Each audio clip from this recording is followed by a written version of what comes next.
Now we've got garden beds all prepared. The next thing is to plant the seeds that will produce the vegetables, the crops that we desire. We can plant the seeds in direct lines, paying attention to the space between each of the seeds. And depending on the crop, the vegetable that we're planting, those spaces will be different. But we also have to pay attention to the space between rows, because like in the lines, we want to leave enough space so that the growing plant can have enough nutrients, enough air, enough water. For large vegetables which are going to spread out over the garden bed, we use pocket seeding. But instead of just placing one seed, we're going to place several seeds, 3 or 4 seeds, allow them to start growing, and then select the fastest growing, the best looking plant among them to allow the one that we leave enough nutrients, water, and air to grow well. In hexagonal planting, you start with one row, you place your seeds according to whatever the distance may be.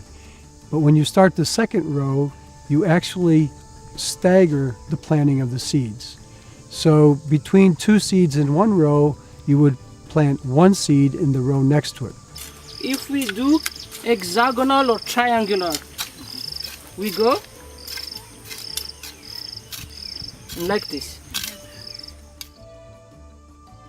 Now in transplanting, you're taking those plants very carefully out of the soil, you're moving them into the garden bed, and again, you're planting them according to the spacing requirements, and you can use hexagonal planting patterns in planting your transplants.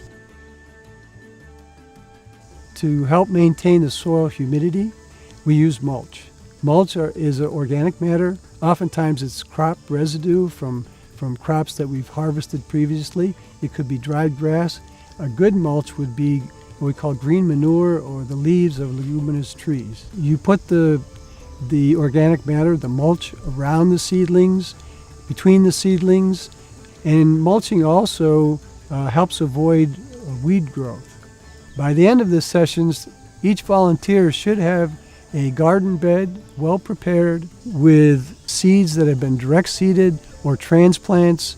It's well mulched so that they will be able to see a nice result in the end.